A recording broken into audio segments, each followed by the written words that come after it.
Fala pessoal, tudo bem? Estamos ao vivo aqui pelo TikTok, pelas nossas plataformas no YouTube, no Instagram. Logo, logo vocês vão receber também na íntegra o podcast de hoje. A gente está aqui para falar um pouco mais e falar novamente, né, sobre empreendedorismo, sobre negócio e principalmente sobre franquias. E hoje eu estou aqui com um convidado mais do que especial. Ele é gerente nacional de expansão do Grupo Alipar. Grupo Alipar que é dono apenas de algumas marcas aí pouco conhecidas, né, como Grileto, Montana, Crossonho, Dindim. Eu tô aqui com o Jorge Mariano. Jorge, muito prazer te receber aqui. Fred, primeiro eu quero, em nome da Alipar, agradecer a atenção, agradecer o carinho que você tem pela gente, né? Não é a primeira vez que a gente está fazendo alguma coisa junto. Então, de antemão, agradecer muito pela presença e estou aqui à disposição. No que eu puder colaborar, conte comigo. Maravilha. Jorge, a gente gosta sempre de começar aqui com os nossos convidados ouvindo um pouquinho a gente gosta de história, né? Ouvindo um pouquinho da história dos convidados, né? Como é que você começou? Eu sei que você tem uma passagem aí também pela Bandeirantes. Como é que foi essa sua jornada e por que franquia, né? Por que você foi entrar nesse ramo? Por que você foi se embrenhar aí pro lado das franquias? Como é que você chegou aqui? Eu vou até confidenciar, eu fiquei até emocionado quando eu entrei, porque a minha base, né? A minha base, formação profissional é no rádio e na televisão, né? Então quando eu chego e vejo tudo isso aqui, dou de cara com antena, dá saudade. Rapaz do céu, me dá uma saudade, me dá uma vontade de voltar. E a minha vida profissional mesmo começou em 1985. Começou com 2 anos. Comecei com 2 anos de idade. Eu entrei na Rádio Metropolitana FM lá em Sorocaba, que foi a primeira rádio. Eu tinha 18 anos à época, foi a primeira rádio que eu trabalhei. E eu desde pequeno, eu sempre gostei muito dessa história de música, de som, né? Tinha 14, 15 anos, já fazia os bailinhos da vida aí nas garagens. A gente tinha 2, 3 em 1 e aí botava pra tocar e eu sempre gostei disso. E aí comecei a trabalhar em 1985, eu comecei a trabalhar na Metropolitana, lá em Sorocaba. E aí a coisa deu certo, eu levava jeito pro negócio, né? Eu sempre gostei, então quando a gente faz aquilo que a gente gosta, né? Faça aquilo que você gosta a vida inteira, que você nunca vai trabalhar, né? E eu sempre gostei daquilo e acabei dando certo, acabei indo para São Paulo, aí trabalhei nas grandes rádios, nas grandes emissoras. E aí quando foi no ano de 2000, eu voltei para Sorocaba para assumir uma rádio e uma televisão lá. E fiquei durante um período nessa rádio, nessa televisão, acabou sendo arrendada para a igreja. E eu acabei indo parar de trabalhar na Band lá em Sorocaba. E um dos donos, o dono da Band era um dos donos do Grileto, do franquia do Grileto, do Grileto Franchise. Uhum. Era um franqueado? Não, ele era sócio da franqueadora. Da franqueadora. Tá. E aí acabou me chamando, vem aqui ver uma coisa, venha conhecer, venha entender. Eu acabei vindo e isso foi em 2011. E aí acabei ficando e hoje já é 2023 e eu tô aqui ainda. Na TV você também fazia essa parte comercial, então? Na TV eu fazia a parte operacional, sempre fiz produção. Eu era responsável na Bandeirantes por transmissões de satélite. Então eu fiz Copa do Mundo da França, fiz Olimpíadas de Atlanta, fiz uma Libertadores da América, fiz alguns campeonatos brasileiros. A gente cuidava mais da parte de transmissão, das linhas de transmissão dos eventos esportivos. Legal. Aí você conheceu o Grileto. Não era o Ricardo, então, era outra. Não, era o Ricardo, era dono do Grileto, Uhum. entendeu? E o Teodoro era sócio do Ricardo tá. na franqueadora. Legal. Na franqueadora do Grileto. Legal. Aí você começou a trabalhar com isso que ano, então? 2011. 2011. Isso. Falando 2011. já de 12, 13 anos. 13 anos.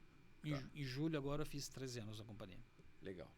E a gente falando hoje do grupo, né, do Alipar, a gente sabe que hoje vocês são referência nacional no mundo de franquia, né? Vocês são dos principais grupos. Eu acho que vocês e a gente pode colocar aí o grupo do nosso presidente atual, né, do Grupo Trigo também, tem um grupo grande nessa área. Sim. E para vocês, né? Hoje o Alipar está totalmente focado no ramo alimentício, né? As franquias de vocês são todas nesse segmento. Isso. Hoje nós somos proprietários do Grileto, né? Tudo começou com o Grileto.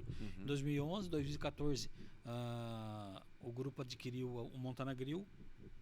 Aí quando foi 16 criou-se a Alipar, né? Onde se juntou a nós o Gindim. E aí no ano de 2018 a gente adquiriu o Crossonho. Então hoje somos mais de 400 unidades entre as 4 marcas. Estamos representados em 23 estados do Brasil. Faturamento aí esse ano deve fechar próximo de 1 bilhão.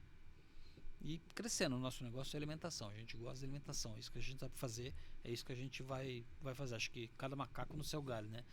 Isso é uma coisa legal que você falou agora, porque assim, a gente recebe muita gente aqui. A gente vai ter um próximo podcast hoje ainda com o Daniel Cerveiro, que é da Cerveira Advogados, que atende a gente também. Atende vocês também, Daniel? Atende a gente. Daqui a pouco vai estar aqui com a gente. Então a gente está muito inserido nesse mercado e a gente conversa muito com o nosso público, que é um público, né, que está querendo negócios, adquirir franquias e tudo mais. E às vezes as pessoas nos questionam em relação a isso, né? Poxa, mas franquia de alimentação ainda está crescendo? Franquia de alimentação ainda dão dinheiro? Dá muito trabalho? Dá retorno? E quando você fala isso, né? O grupo vai chegar num faturamento aproximado esse ano aí de 1 bilhão. Você vê que é um bom negócio ainda, então, né? É um bom negócio, é um bom negócio. A alimentação, a gente tem que se alimentar 1, 2, 3 vezes por dia, no mínimo, a gente tem que se alimentar, né? Então, é um negócio que vai sempre continuar, né? Não tem como. A pandemia a gente sofreu um pouquinho, a pandemia acho que foi o pior momento da humanidade, né? Não só da gente, mas da humanidade, né? Os shoppings fecharam, quer dizer, mas a gente já tinha todo um processo estabelecido para o delivery. Não era o nosso foco, não era o momento, mas a gente foi obrigado a botar o carro para andar mesmo definitivamente com a pandemia, porque o normal das pessoas é ligar num Disque Pizza, né? Era Disque Pizza, é um lanche, quer dizer, o arroz com feijão, né? A carne, a batata frita. Não era um negócio que você pedia, né? Você ligava. E aí as pessoas aprenderam a fazer isso e isso acabou gerando uma outra receita para não só para a gente, mas para todas as grandes e boas empresas de alimentação. Então a alimentação continua sendo forte. E não se ganha tanto dinheiro quanto se ganhava antes, né? Antes as margens eram muito maiores. Hoje o custo Brasil, enfim, o custo geral achatou um pouco as margens, mas continua sendo um ramo bem lucrativo. Tudo começou com um grileto, então. Eu já tive a oportunidade de ouvir um pouco a história do Ricardo. O Ricardo começou com os pais, né? Os pais tinham padaria, não é isso? O Ricardo tinha padaria, daí montou um carrinho de cachorrão, aí trocou numa moto, aí trocou não sei o que, foi fazendo, e o negócio... Depois veio um açougue, açougues, né? E aí o negócio começou a andar. O Ricardo é muito empreendedor, o Ricardo é muito bom no que faz. E ele é jovem, né?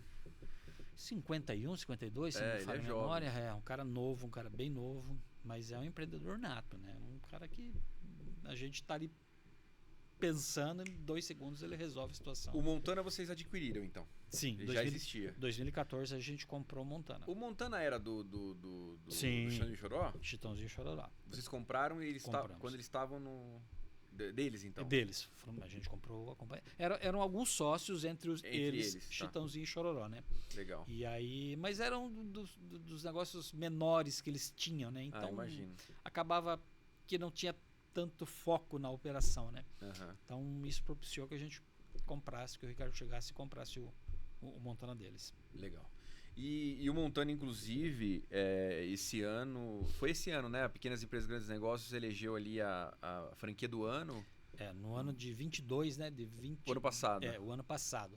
A Pequenas Empresas Grandes Negócios, a gente foi eleito a franquia das franquias, né? Porque tem franquia de alimentação, a melhor de alimentação, a melhor disso, a melhor daquilo, e tem a franquia das franquias. E aí, graças a um baita trabalho que a equipe do Montana fez, né? Porque quem elege a gente não é revista, né? Não é a Pequenas Empresas, não é o Serasa. É os franqueados. São os franqueados que respondem uma pesquisa que o Serasa e a Pequenas Empresas Grandes Negócios fazem.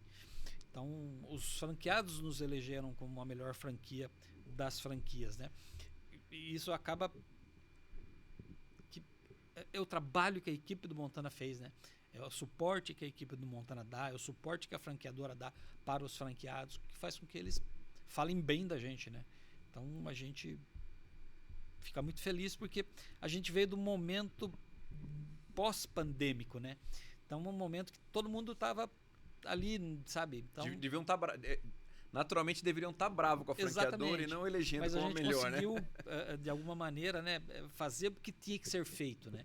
E eles entenderam isso. Tanto é que o Montana foi eleito pela Pequenas Empresas Grandes Negócios como a melhor franquia do Brasil e o Gingin foi eleito pela BF como a melhor franqueadora do país. Então foram 2 prêmios que deixou a gente assim muito orgulhosos de receber, né? Uhum. O Gingin sofreu muito com a pandemia.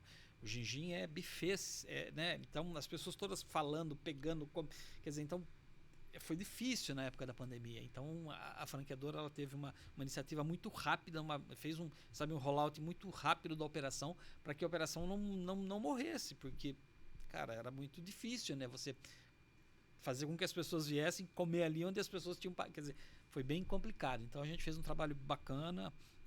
Ricardo e a equipe do Gin, Ricardo e a equipe do Montana, os caras arrasaram. Falando um pouco agora sobre os produtos de vocês, né? As 4 franquias, 4 principais braços de vocês hoje. A operação de vocês é uma operação que está muito, muito testada já e muito organizada, né? Como que funciona? Eu acho que, você me corrija se eu estiver errado, mas falando principalmente do Grileto e do Montana, que eu acredito que sejam operações em alguns aspectos similares. São bem similares. Hoje, como funciona? O que o franqueado hoje, quando ele entra na rede, porque isso que é importante, né? A gente vê muita gente falar, eu monto sozinho, eu mesmo faço, né? E a gente sabe que quantos percalços que o Ricardo passou, errou para fazer dar série e tudo mais, a experiência. Mas não é só isso. É toda uma estrutura de compra, né, de entregar os produtos ali de uma forma mais fácil. Hoje internamente, o que o Grileto e o Montana entregam assim? Por exemplo, vocês trabalham com porções, arroz, batata frita. Esses produtos, eles produzem lá na hora?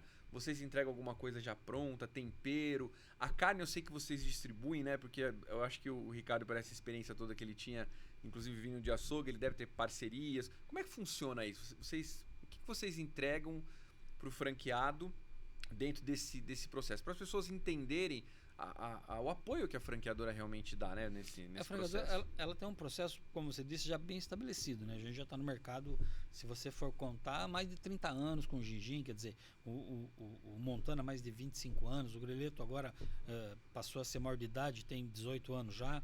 Então, existe uma experiência muito grande, né? A franqueadora, além dela fornecer marcas reconhecidas nacionalmente, que isso, só por si isso já valeria muito, a gente entrega todo um know-how de principalmente de suporte. A gente tem consultores que estão na loja o tempo todo, né? Pelo menos 1, 2 vezes por mês os nossos consultores estão passando na loja e não são auditores, eles são consultores, eles passam para restabelecer padrão, acaba se perdendo uma coisinha ou outra, sabe? Os funcionários acabam perdendo a mão aqui, então vamos restabelecer isso e volta.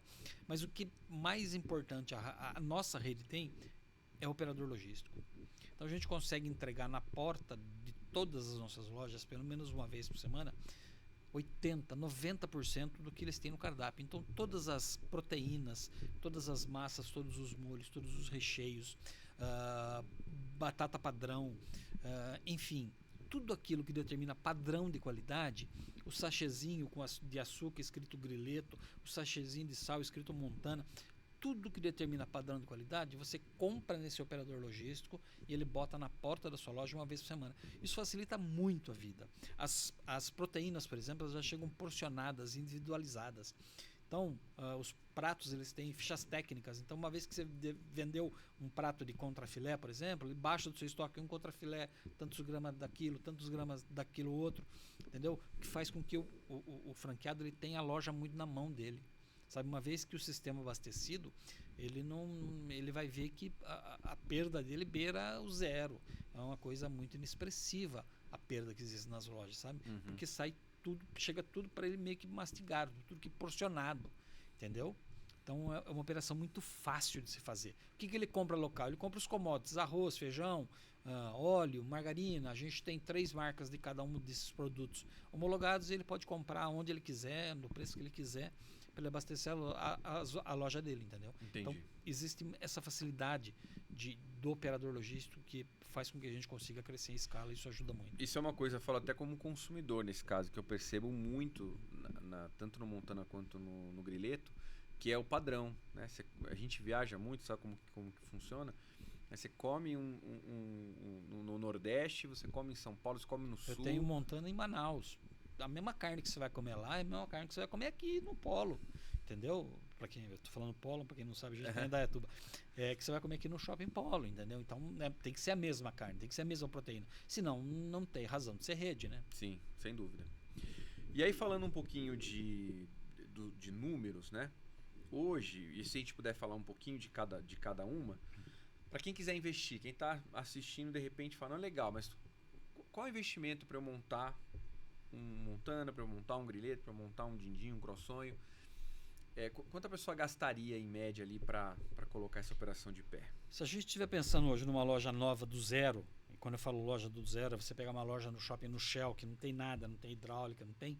Começando pelo Crossonho, que é o investimento menor. A partir de 250 você consegue montar uma loja. 250, o que está incluso aí? Capital de giro, capital de instalação e taxa de franquia? Aí tá o investimento da loja, na loja. Tá. Eu não tá nesse taxa de franquia, não tá nesse capital de giro. Tá, então 250 mil de capital de instalação. Exatamente. Aí depois nós vamos para o Grilleto, a partir de 390, mesma coisa, capital de instalação. E o Din-Din e o Montana, a partir de 450 você monta as lojas. Tá. O Montana, eu achei que o Montana e o Grilleto tinham preços similares. Então o Montana é um gasto um pouco mais. Você investe um pouquinho mais, uma loja um pouco mais premium. A gente usa uns outros equipamentos, a gente usa umas outras coisas no Montana diferente do. E taxa de franquia é mais ou menos como 55 qualquer uma delas. É um padrão também. Padrão, 55 Legal. Qualquer uma então das a pessoa vai gastar 55 mil de taxa de franquia. Se for um Crossonho, a partir de 250. A partir de 250. Se for um Grilleto, a partir de 390. 390 e 450 Din-Din e Montana. É isso mesmo. Legal. E a expectativa? Vamos pegar primeiro aqui um Grilleto, então. A expectativa de retorno desse investimento do Grilleto? 30 meses. Você vai faturar uma média de 140, 150 por mês. Tá. Uma lucratividade entre 8% e 12%. Tá. Então a gente fazer uma conta de padeiro, uma conta exata. Então 150 mil por mês, vamos dizer que você tenha 10% de lucro. Você sobra vai ter 15. Você multiplicar por 30 vai dar 450, 430, que é os 390, 400 que você vai investir. Geralmente, falando de Grilleto ainda, o franqueado, até onde ele se envolve na operação? Porque é uma operação que ela meio que funciona sozinha ali com funcionário, com gerente, ou não? O franqueado ele tem esse papel de gerência no dia a dia? Ela funciona bem sozinha, mas ela funciona muito melhor se ela tiver o dono ali na frente, né? Não adianta. O dono tem que estar presente, cara, sabe? Não é para ele entrar 8 horas da manhã e sair da loja às 10 horas da noite, não é isso. Mas ele tem que estar nos principais horários, né, nos movimentos, nos horários de pico, né, nos finais de semana prolongados, principalmente nos finais de semana prolongados, onde os shoppings recebem muita gente. Então é sempre bom o cara estar ali, é sempre bom o franqueado estar na loja, é sempre bom o franqueado dar atenção para os seus clientes também, né? Não é para estar lá dentro da cozinha batendo prato, não é isso, não é para estar no caixa vendendo, não é isso que a gente espera. A gente espera que o franqueado que esteja fora, enxergando a coisa tendo uma visão macro do negócio, né? Para poder crescer, para poder ter mais lojas, para poder expandir, né? Porque se ele fica enfiado dentro da loja, ele acaba não enxergando novos horizontes do outro lado do balcão, né? Porque a nossa ideia, o que é? Qual é a ideia da Lipar? É que o mesmo franqueado tenha no mesmo shopping 1, 2, 3, 4 operações, entendeu? Ele sai de casa para trabalhar, vai para o shopping, lá tem as 3, 4 operações dele, senta lá, resolve, 2, 3 gerentes, ele começa a otimizar muita coisa, né? Isso é comum na rede, então? O franqueado, por exemplo, vai num shopping, tem as 4 marcas naquele shopping, ou 3 marcas, geralmente ser de franqueado, do mesmo franqueador. Franqueado. Alguns casos a gente é assim, não é a maioria, mas alguns casos a gente é assim. A gente tem shopping que tem 4, 5 operações com o mesmo franqueado. Entendeu? A gente já conseguiu fazer isso. Tá. Então, ele sai de manhã, vai pro shopping, resolve a vida dele. Ele consegue otimizar funcionário, ele consegue otimizar compra, ele consegue otimizar um monte de coisa, né? Nesse caso, mais é menos para ele, né? Sim. Então, ele consegue fazer até com que a última linha eleve um pouquinho mais, né? Legal. Essa é a ideia. Não, se você for comparar, eu perguntei essa questão da dificuldade da operação, porque óbvio, a gente sabe que o olho do dono que engorda o gado, mas é uma operação que é o que você falou, ele vai ali no horário do almoço, no horário de pico, vê como é que tá, vai para um escritório, faz um pedido, mas não é um trabalho, por exemplo, se ele tiver uma loja só, que vai exigir o dia todo dele. Sim. Né? Então, se você comparar com outros tipos de investimentos, onde você não tem tanto trabalho, imagina se você pegar 400 mil reais e investir num imóvel, você vai alugar por R$1.500. É por aí. Né? Você está falando de um retorno 10 vezes maior. Vai tomar um pouco mais do tempo. Vai. Mas é uma operação... Não dá para ganhar dinheiro sem trabalhar, né? Sem trabalhar, né? Com certeza. Não dá para ficar vendo Ana Maria Braga todo dia, é complicado. Eu vi, inclusive, uma reportagem de um franqueado... já vi entrevistas e a gente está no meio, né? E você falou de 150 mil de faturamento, mas a gente sabe que tem franqueado que fatura até mais, né? Tem loja que fatura muito mais que isso. Quando a gente fala disso, a gente fala de uma média, mas já torna o negócio muito, muito interessante. Falando então falamos de Grileto. Então Grileto com uma média de faturamento aí 150 mil, 10, 12%, então 15, 16 mil de lucratividade para o franqueado, que é um excelente negócio. Vamos falar de Crossonho. Crossonho, 250 mil de investimento, 50 mil de taxa de franquia, 300 mil de investimento. Exatamente. Ali, se não precisar de capital de giro.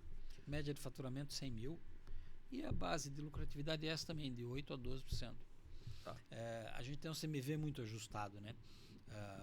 O operador logístico propicia isso pra gente. Quando você pega, por exemplo, a cesta de produtos que você compra no operador logístico, você vai entender que 10, 15% a menos do que se você comprasse separado no comércio local, entendeu? Um produto acaba sendo um pouquinho maior, mas outros acabam sendo menor. Então isso acaba... Fazendo uma análise assim se eu fosse investir hoje, por exemplo, quando você pensa, a operação já está consolidada, tanto de Grileto, Montana e Dindim. Mas quando você pensa, por exemplo, de entrar numa nova praça de alimentação, a gente sabe que tem uma concorrência grande, tem muita gente ali. Eu acho que nesse quesito o Crossonho acaba se diferenciando um pouco, porque você tem poucas opções de sobremesa, né? Principalmente ali na praça, né? Você tem os quiosques, que geralmente não ficam na praça de alimentação, ficam nos corredores. Então você tem um produto diferente e basicamente assim, todo mundo que consumiu o produto do almoço ali ou do jantar, se for querer uma sobremesa, não vai ter tantas opções. Então acho que é aí que o Crossonho talvez se diferencie um pouco. O Crossonho, né? Se diferencia nisso. E o Crossonho hoje ele tem existe uma novidade chamada Santo Strogonoff, que você já deve ter ouvido falar. Uma marca que a gente criou para que o Crossonho tivesse almoço, principalmente na época da pandemia. Porque o Crossonho ele ficava meio que vendia finalzinho de tarde, entendeu? Ele não tinha um almoço. Então a companhia desenvolveu essa marca Santo Strogonoff para o Crossonho ter almoço. E deu tão certo, a marca vende tão bem no delivery que todas as lojas novas do Crossonho do meio do ano para cá, elas já saem Crossonho Santo Strogonoff.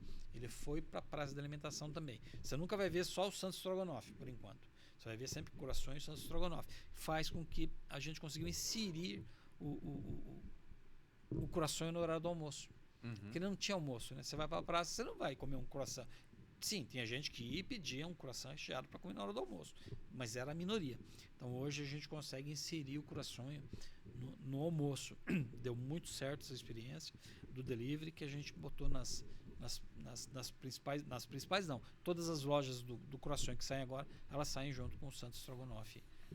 Hoje no cardápio de vocês é equilibrado o croissant salgado e o doce ou é mais doce? Porque eu sempre tive a impressão que tem mais doce, né? O doce vende bastante, vende um pouco mais. É meio equilibrado, mas o doce ainda vende um pouco mais do que o salgado.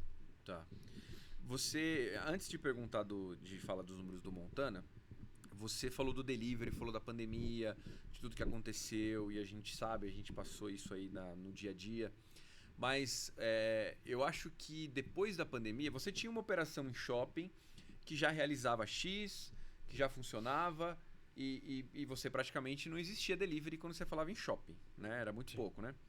Quando vem a pandemia, acontece essa revolução em relação... O problema, obviamente, de estar tudo fechado, mas essa revolução das pessoas, bom, eu posso pedir. Eu acredito que quando voltou, ou seja, agora que regularizou, a gente não se fala mais em pandemia... a gente já está com fluxo normal nos shoppings. Hoje, isso acabou sendo, né, apesar de toda a dor que vocês passaram, mas eu acredito que hoje isso deu uma incrementada no faturamento, ou seja, se devolveu o fluxo que tinha no shopping e agora tem um delivery maior e mais representativo, ou você acha que não? Quem deixou de ir no shopping pede no delivery e o faturamento ficou o mesmo? O balcão ele já voltou quase 100%, né? Em algumas praças, algumas regiões já voltou 100%. E a gente conseguiu agregar mais 10, 12% de faturamento por conta do delivery. Legal. O delivery ainda continua um bom número. né? Na época da pandemia, lógico, ele foi muito maior e aí ele veio caindo, mas hoje ele agrega aí 10%, 12% do faturamento da companhia, ele agrega mais aí por conta do delivery. Ele ajudou bastante. Vocês têm algum tipo de operação dark kitchen também? Ou só delivery em algum lugar? Ou na operação de vocês a ideia é realmente atender o público também? A gente começou com a história do Santos Strogonoff, né, no delivery. Aí o Grileto sobe uma marca dele também de lancheto e uma marca de massa no delivery. O Montana sobe o Montana Burger, sobe o Montana Churrascaria. A gente agrega sempre uma ou duas marcas em cima de cada uma das nossas Mas sempre bandeiras. sendo produzido em uma loja que atenda ao público. Exatamente. Não dark kitchen. Não existe dark kitchen especificamente. Elas saem de dentro da própria loja do shopping. Essas bandeiras sobem e saem de lá mesmo. Legal. Vamos falar de Montana. Montana, então, 400 mil reais ali para montar, né? Mais taxa de franquia, perto de 500 mil. Exatamente. Faturamento de Montana, lucratividade. Faturamento do Montana e do Ginjinha, os dois andam muito parecidos, sabe?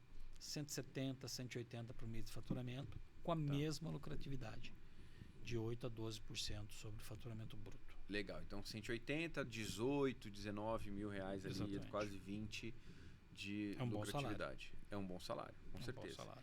E eu vi que vocês estão com uma loja conceito ali também agora do Montana em Viracopos, não é? Ficou bonita aquela loja, né? Ficou bonita. E Sensacional. qual que é a ideia? Vocês querem agora montar essa versão? A ideia em pontos, como por exemplo, aeroportos cabe loja desse tipo. Em alguns shoppings muito fora da curva, cabem lojas desse tipo, desse tamanho, entendeu? Tá. Mas o nosso foco continua sendo praça de alimentação, né? O nosso foco continua sendo 40 metros quadrados de loja para reduzir custo, porque a gente paga por metro quadrado, né? Quanto Sim. maior é o custo. Então você tem que necessariamente vender mais para poder custear aquela área maior que você está utilizando, né? Eu vi a loja, mas eu não cheguei a entrar na loja. O cardápio é o mesmo? É o mesmo. Tá. O cardápio é o mesmo, os valores são os mesmos. Não é porque a gente está dentro do aeroporto que a gente inflaciona o mercado, não é isso. Os valores são os mesmos. É um pouquinho mais caro porque o custo do aeroporto é muito alto, né? A gente paga um boleto muito alto no aeroporto. Então ele acaba sendo um pouquinho, mas é coisa de 5, 10% a mais do que a gente tem nas praças de shopping center. Tá. E o Dindim, então, como você falou, um investimento muito parecido com o Montana. Lucratividade Faturamento, também. lucratividade, Faturamento e lucratividade muito 19, 20 mil reais ali muito por mês. próximo. É um negócio bacana. Quanto tempo, em média, Jorge, porque isso é uma coisa que as pessoas também perguntam muito. Montei o negócio. Estamos falando de um faturamento de 180 mil reais, por exemplo, no Dindim. Sim. Quanto tempo isso demora para se tornar realidade? Porque quando você fala de shopping, você já tem o público ali, né? Você não tem aquele trabalho de divulgar, fazer propaganda. Basicamente é público passante, né? Não ser o delivery que está representando aí 10%, talvez Sim. tenha que fazer uma divulgação, mas hoje em dia com o iFood também. É imediato isso? Ou seja, geralmente um negócio quando você abre demora 3, 4, 5, até 6 meses para você começar a chegar num break-even. Em shopping é igual ou na verdade é o efeito contrário? Como é novidade, já chega bombando? Fred, tem shopping que já chega bombando, não existe uma métrica, né? A gente não consegue uma mágica. Mas, por exemplo, eu tenho loja que já abriu faturando 200 mil, entendeu? No primeiro mês já faturou 200. Assim como tem loja que abre faturando 80. Quando é greenfield, quando é shopping novo, a tendência é que essa loja já saia faturando muito, né? Porque a novidade do shopping traz gente. Então o primeiro, segundo, terceiro mês é sempre bomba, cara, sabe? Muita venda e depois aí vai caindo e aí vai alinhando, faz a curva e acaba estabilizando. Mas não existe não dá para cravar, entendeu? Quanto tempo. Mas em média, vá de 1 a 10, 12, um ano, vá para ela atingir para equilibrar. Para ela atingir o ponto de equilíbrio dela mesmo. A gente saber quando é que ela vai performar sempre. Eu acho que hoje vocês devem ter parcerias diretas já com as construtoras, com as operadoras dos shoppings, Sim. já para ficar ligado, né? Bom, Sim, vai abrir esse ano 3 shoppings em 3 cidades. Vocês devem ser procurados já, inclusive, né? As pessoas, a gente acaba entrando na lista, no wishlist que eles falam, né? A gente está sempre aí na lista de desejo dos shoppings. E a gente também, né? Quando você pega essas companhias grandes, a gente tem muita parceria com a D, com a Multiplan, com a Alus, sabe? Com a Safir, que hoje é a Akia. Então, a gente está sempre transitando no meio ali, a gente está sempre presente na maioria dos shoppings, importantes shoppings do Brasil a gente está. Tem bastante loja de rua também? Não. O Croissant tem bastante loja de rua no sul. Porque o Croissant ele nasceu no sul, né? Ele nasceu numa cidade chamada Caxias, no Rio Grande do Sul. Caxias do Sul. Exatamente, Caxias do Sul. E lá no Rio Grande, a gente tem algumas lojas de ruas. A maioria das lojas lá é na rua. Por conta até do formato na época. E agora quando a gente comprou, a gente começou a ir para shoppings, né? Mas é a marca que mais tem lojas na rua. As outras, a gente tem um montão de rua só lá em Porto Velho, mas só também. O resto tudo shopping. Tudo shopping. A operação é bem focada em shopping, então. Bem focado. O shopping, ele por si só, ele te traz estacionamento, segurança, ar-condicionado, graças a Deus, né? Bendito seja o o inventor do ar-condicionado. Então, e fluxo de pessoas, e aí ele te entrega mesa limpa, cadeira, banheiro. Né? Então, mas a gente paga condomínio por isso. Mas se você botar na ponta do lápis, o condomínio acaba saindo até que barato pelo tanto que o shopping oferece, né? Isso acaba limitando um pouco a expansão, assim, no sentido de... Porque você acaba dependendo de um shopping abrir, ou vocês também têm malls, aqueles shoppings menores, que tem muito disso hoje também, né? Saiu uma pesquisa recente que o Brasil tem 626 shopping centers. Tá. A gente tem 400 lojas entre as 4 marcas. Nem todas estão em todos os shoppings. Cara, eu tenho espaço demais para crescer, cara. Tá. 600 vezes 4, vamos achar 600 vezes 4, eu teria que ter 2.400. Eu estou com uma defasagem de 2.000 lojas só para implantar. Então, não tem como. Atrapalha. Cara. Não atrapalha. Fora isso, a gente tem os hipermercados, alguns hipermercados a gente tem loja. Legal. Tem malls que tem bons movimentos em algumas cidades, que a gente também acaba entrando. Então a gente tem muito espaço aqui. Muita gente fala: por que vocês não vão para fora? Por que vocês não vão para os Estados Unidos? Por que vocês não vão? Vocês não tem nenhuma fora? A gente tem muito espaço para crescer aqui ainda. Engraçado, eu tinha a impressão que eu tinha visto vocês em Orlando. Acho que foi a minha fome por comida brasileira. E é muito difícil, né, cara, você ir para lá e fazer sucesso lá, né, cara? Não dá para você chegar lá com 5 lojinhas. O Girafas foi para lá, voltou. Você tem que chegar lá com 100 lojas. Coco Bambu voltou, um monte de gente voltou. Então, um monte de gente grande foi. Vamos ficar aqui no Brasil, vamos crescer no shopping, a gente tem bastante espaço ainda. Sim. Bom, legal. Então, eu vou, para quem quiser falar com vocês e para quem se interessar, quiser informações, às vezes na tua cidade, a gente sabe que tem tá tendo uma migração dos shoppings, os shoppings estão começando a acreditar mais no interior, tem muito shopping nascendo em cidades com... Eles estão baixando um pouco o crivo de populacional, então a gente sabe que tem muito shopping novo vindo por aí. Então você está vendo, tem o desejo de abrir, como o Jorge mesmo falou, tem muito espaço, tem muito shopping que ainda não tem, que dá para montar. Então eu vou deixar o contato aqui embaixo para o pessoal poder entrar em contato, ligar, tirar dúvidas. O Jorge, ele é a pessoa responsável pela expansão a nível nacional. Então vocês vão poder ser atendidos por uma equipe que a gente conhece, experiente.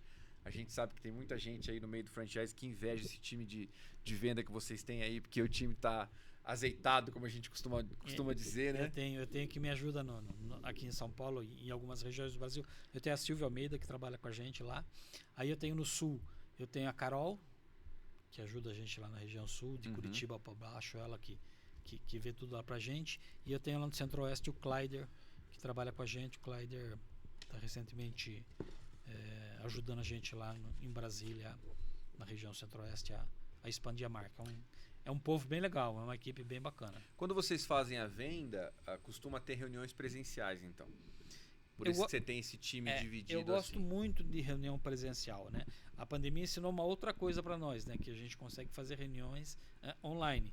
E isso tem facilitado um pouco a vida, porque às vezes a gente levava 1-2 dias para chegar em determinados lugares para poder fazer uma reunião. Então hoje, do nada, você cria um link, entra na sala e faz a reunião. Isso ajudou bastante. Mas eu ainda gosto de conversar com a pessoa cara a cara, né? Eu acho que faz todo sentido você... a pessoa não está comprando uma moto, né? Não está comprando um carro, que se ela não quiser mais, amanhã ela vende, né? É um plano de vida, né? O cara guarda dinheiro a vida inteira para fazer o negócio, né? É difícil atender ele só pelo telefone, né?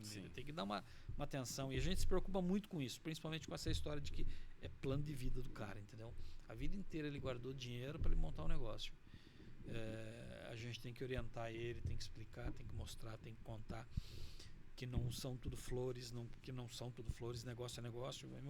A mesma chance de dar certo é a mesma chance de dar errado. Sim. Né? E a gente procura aconselhar, a gente procura entender e mostrar para ele como é que a coisa funciona para que não tenha nenhum tipo de dor de cabeça depois no futuro. Né? 2 perguntas pra gente já. A gente não vende por vender, entendeu? A gente não é vendedor de franquia. Né? A gente ajuda as pessoas a realizarem sonhos, a gente ajuda as pessoas a conquistarem aquilo que elas Isso é querem. muito importante, né? Principalmente hoje em dia que tem muito aventureiro por aí, né? Assim, tem muita gente que vive de taxa de franquia e isso muito. Não é o nosso caso. Não é o nosso caso. 2 perguntas pra gente poder depois encerrar, porque parece fluiu e parece que a gente poderia ficar aqui até... Mas a primeira é a seguinte, na verdade uma dúvida que me surgiu você conversando é... Quando a pessoa, tem alguém nos assistindo aqui, se interessou, quer adquirir a franquia. A gente sabe que o ponto ele é crucial, fundamental. Sim. Hoje, se uma pessoa vem até você, óbvio, depende muito da região, mas como é que funciona isso? Vocês já têm o ponto, vocês ajudam nesse processo, a pessoa ela assina um contrato, paga a taxa. É um pré-contrato e só depois que aluga o ponto que faz um contrato? E como é que é esse processo? Tem todos os tipos. Tem gente que já chega com o ponto, olha, tem um ponto no shopping, que eu conversei com o shopping e eu quero entrar.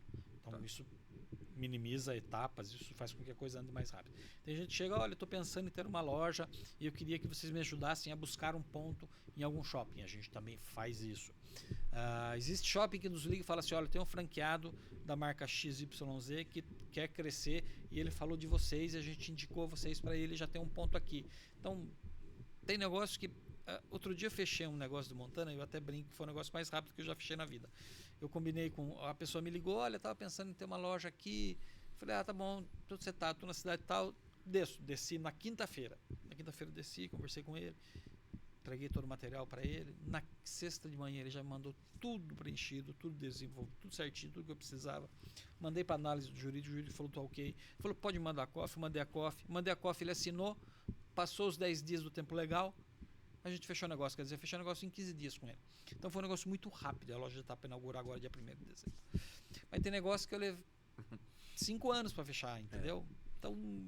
Geralmente, a gente que trabalha com isso, você sabe, a gente também ajuda um pouco vocês nessa parte também comercial e tudo mais. O pessoal do Sul geralmente demora mais. Eles pensam muito, o mineiro também demora muito. O mineiro vai ler a COF, ele lê 2, 3 vezes, de trás para frente, aí ele volta.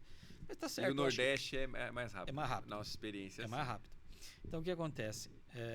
E a gente está ali, estamos lá o tempo todo à disposição. A gente não... O tempo que for necessário, a gente vai desenrolando aí com o candidato. E a última pergunta que eu queria fazer para você, porque depois eu vou pedir para você finalizar e falar pro nosso pessoal, chamá-los, né, para entrar em contato e tudo mais. Mas eu nem sei se você vai querer responder essa pergunta para mim, mas é uma curiosidade que, ouvindo de você, tem muito valor. Hoje, se o Jorge fosse abrir uma franquia, qual das 4 franquias o Jorge abriria? Eu tenho que analisar aonde seria essa loja. Sorocaba. Dependendo do ponto, dependendo do shopping. Tem shopping que cabe Montana, tem shopping que cabe Greleto, tem shopping que cabe Curaçonho. Mas eu não sei se vai valer como resposta, mas o meu plano de aposentadoria é ter pelo menos 2 lojas de uma das nossas marcas em algum shopping. E você tem ideia de qual seria? Das marcas? Cara, eu gosto de todas, né, cara? Eu gosto de todas. A marca que eu tiver condição de pôr naquele shopping específico é a marca que eu vou levar. Tá, respondeu bem. Tá bom. Jorge, pra gente encerrar então, enquanto você fala, a gente vai deixar novamente, não no ao vivo agora, mas nas gravações, depois a gente vai passar. Para quem está no ao vivo agora, qual que é tem um site, tem alguma coisa para o pessoal entrar em contato? A gente tinha o site da Alipar, né, que é alipar.com.br, HA, começa com H, tá? alipar.com.br, e ali eu tenho o link para todas as marcas. E aí, se quiser falar direto comigo, meu e-mail é jmariano, é bem fácil, jmariano, alipar.com.br. Você vai falar direto com o homem que pode te dar. Isso que é o Black Friday, tá chegando, né? Quem sabe você não consegue um desconto, alguma coisa ali nessa compra. Então liga, sexta-feira é Black Friday. Se falar que foi do programa Franquear, a gente consegue um desconto no Black Friday. Legal.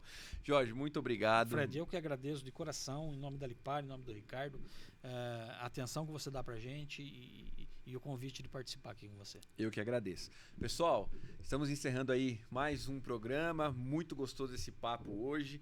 É muito bom a gente conversar com empresas que têm sucesso, né, que tratam o franqueado da forma correta, né? Achei muito legal aqui o Jorge falando que a gente não vive de taxa de franquia, a gente quer realizar sonhos, quer pessoas que estejam com a gente, que deem certo, que ganhem dinheiro. Essa é a mentalidade, né?